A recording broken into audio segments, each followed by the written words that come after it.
سلامن طعنان نخلهم تخاتلتي يكون اندابلكو نابناي لما عنت مدبي كأتو أبناي لما عنت مدبي كم تلمود نعهم نتخاتلتي يمهريو إلى حسبكو مدب هزلكم مسئل له ناي لما عنتي مدبي زلعلو حدا سبات اللهم صبان كالوت ناي صبا وصيتاتن ابتشتيلون ابتبلعلون غزا استفلاليو حمام زسمعكم صبا زي يسمع معكم اللهم از دما مس لاكتوس انتولرانس تتحزيو بزحات سبات دما نزي صقم كيفلتكم تغدو اللهم يخم ازي لاكتوس انتولرانس انت ايو نحنا كمو مخانخه بخمي كنفلط نخل ملكتاتخه انت ايوم انت عين طنقاخه كنوسد علنا زبلو نغرات كنرينا سكاب ناي مدبي فصامه حبيركم نصنحو نزي channel حدشت زخونكم سبسكرايب بمغبارن نتا ناي دول ملكت بمنكان تفلاليو ناي طعنا ناي صوتاو ركب كمون ناي حدارن ناي فقرن هيوت انفورميشن ترخبولو channel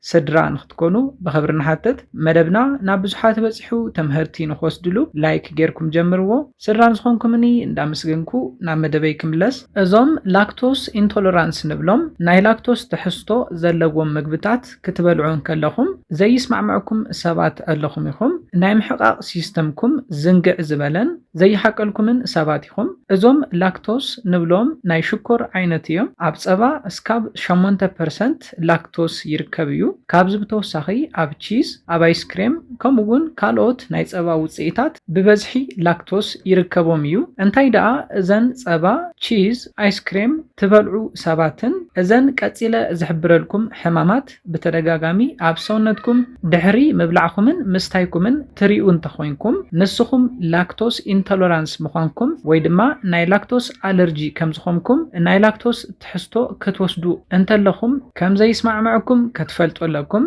ሓደ ሰባት ምስ ናይ ጸባ አለርጂ ተተሓዝዎ ሰባት ኣለኹም ይኹም ኮይኑ ግና እዚ ጌጋ እዩ ናይ ጸባ አለርጂ ንብሎ ካሊ እዩ ናይ ጸባ አለርጂ ንብሎ ጸባ ክትሰትዩን ከለኹም ናይ ምሕኻኽ ኣብ ቆርበትኩም ዝተፈላልዩ ጸገማት ምቅላዕ ዘይስማዕምዕኩም እንተኾይኑውን እዚ ናይ ጸባ አለርጂ እዩ ላክቶስ ኢንቶለራንስ ንብሎን ናይ ጸባ አለርጂን ፍጹም ዝተፈላልዩ ነገራት እዮም ነዚ ምስራና ናይ ላክቶስ ኢንቶለራንስ ምልክታት ክንሪና እቲ ቀዳማይ ምልክት እንታይ እዩ ዝብል ነገር ክንሪን ከለና ጸባን ናይ ጸባ ውጽኢትን ኣብ ትበልዕሉ ግዜ ከብዲ ሕማም ከብዲ መንፋሕ መስማዓንጣኹም እውን ጸገም ዘጋጥመኩም ሰባት ላክቶስ ኢንቶለራንስ ከም ዝኾንኩም ክትፈልጡ ኣለኩም ስለዚ ጸባ ቺዝ አይስክሬም ከምውን ካልኦት ናይ ጸባ ውጽኢታት እንተሰቲኹም እንተበልዑኹም እውን ከብድኹም ዝቆርጸኩም ከብድኹም ዝንፋሕ ማዓንጣኹም ዝሕመኩም ሰባት ላክቶስ ናብ ርሒብ ማዓንጣኹም ኣትዩ ባክቴርያ ክፈጥር እንተሎ ዘጋጥመኩም ጸገም እዩ ንስኹም ናይ ላክቶስ ኢንቶለራንስ ስለዝኾንኩም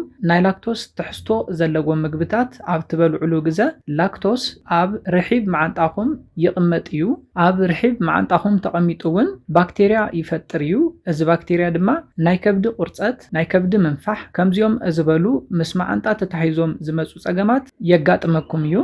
ኣብ መበል ካልኣይ ንሪኦ ምልክት ናይ ላክቶስ ኢንቶለራንስ ሰባት ድማ ውጽኣት ዝሕዘኩም እንተኾይኑ እዩ ጸባን ናይ ጸባን ውጽኢትን ኣብ ተወስድሉ ግዜ ውጽኣት ዝሕዘኩም እንተኾይኑ ላክቶስ ኢንቶለራንስ ከም ዝኾንኩም ክትፈልጡ ኣለኩም ላክቶስ ኣይሓቅቕን ክብል እንተሎ ኣብ ርሒብ ማዓንጣኹም ማይ ይእከብ እዩ እዚ ዝተኣከበ ማይ ድማ ውጽኣት ናይ ምፍጣር ዕድሉ ሰፍሕ ዝበለ እዩ ስለዚ ኣብዝሓ ግዜ ጸባ ክትሰትዩን ከለኹም ውጽኣት ዝሕዘኩም እንተኾይኑ ላክቶስ ናብ ከብድኹም ከኣትው እንከሎ ከይሓቀቀ ኣብ ርሒብ ማዓንጣኹም ይቕመጥ እዩ ሽዑ ድማ ኣብቲ ከባቢ ማይ ይእከብ እዩ ቀጺሉ ድማ ውጽኣት የጋጥመኩም እዩ ማለት እዩ ኣብ መበል ሳልሳይ ንሪኦ ምልክት ድማ ኣብ ቆርበትኩም ዘጋጥመኩም ጸገማት እዮም ብፍላይ ድማ ፈጸጋ እዩ ጸባ ኣብ ትሰትዩሉ ግዜ አይስክሬም ኣብ ትበልዑሉ ግዜ ከምኡውን ካልኦት ውጽኢታት ጸባ ኣብ ትበልዑሉ ግዜ ፈጸጋ ዝወጸኩም እንተኾይኑ ምስ ናይ ላክቶስ ተታሒዙ ዝመጽእ ጸገም ከም ዝኾነ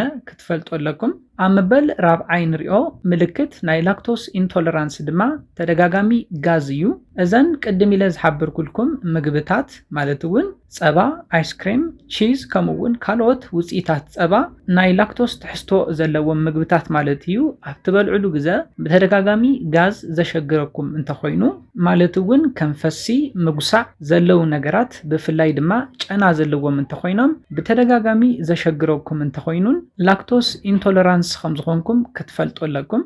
أمبل حمشاي نريو ملكت ناي لاكتوس انتولرانس دما درقاتيو مسناي لاكتوس تحستو زلوم مغبتات تتحيزو زقاتم ناي محقاق مغبي صقم نحد حد سبات ناب وصات يأتوميو نحد حد يوم دما ناب درقات يأتوميو سلازي لاكتوس انتولرانس ملكتو حد سبات وصات انتخون اب حد سبات دما مس مدرا تتحيزوون زفترو صقم كم زلو كتفلطو لكم أمبل شادشاي نريو ملكت ناي لاكتوس intolerance دما ناي رأسي حماميو صبا تشيز آيس كريم كمون كالوت ناي صبا وصيتات اب توسدلو غزا رأسكم زحمكم تخوينو لاكتوس intolerance كم زخونكم كتفلطو لكم لاكتوس محقاق اب زابيلو غزا ناي دم مزوار سيستم بمستقوغال رأسنا نخحمنا يغبريو كنتقالون كلنا اذن شدشتا ملكتات ወይ ድማ ጸገማት ጸባ ቺዝ አይስክሬም ከምኡውን ካልኦት ናይ ጸባ ውጽኢታት ክትበልዑን ከለኹም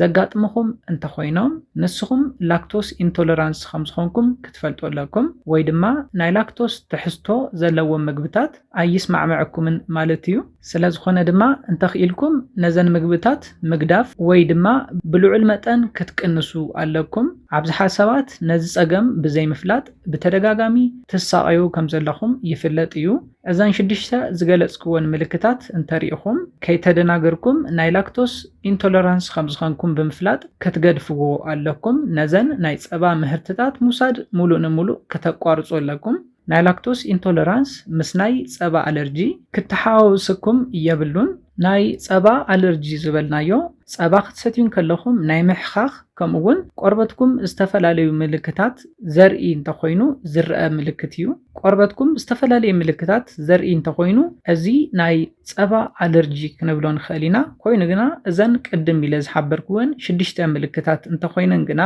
ላክቶስ ኢንቶለራንስ ከም ዝኾንኩም ክትፈልጡ ኣለኩም ስለዝኾነ ላክቶስ ኢንቶለራንስን ናይ ጸባ አለርጂን ፈላሊኹም ክትፈልጡ ኣለኩም ነዚለ ናይ ልማዓንቲ መደበይ በዚ ክዛዝም ካብ ናይ ልማዓንቲ መደበይ ዝኾነ ሓድሽ ነገር ከም ሳሕስኩም ተስፋ ይገብር ነዚ ቻነል ሓደሽቲ ዝኾንኩም ሰብስክራይብ ብምግባርን ነታ ናይ ደውል ምልክት ብምንካእን ክተተባብዑናን ስድራ ክትኮኑናን ብኽብሪ ንሓትት መደብና ናብ ብዙሓት ኣሕዋትና በፂሑ ብዙሓት ሰባት ትምህርቲ ንኽወስድሉ ላይክ ሼር ምግባርኩም ይትረስዑ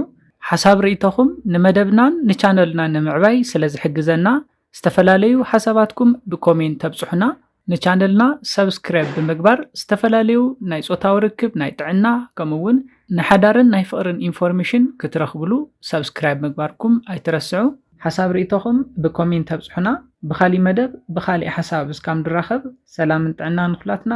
ያኔለይ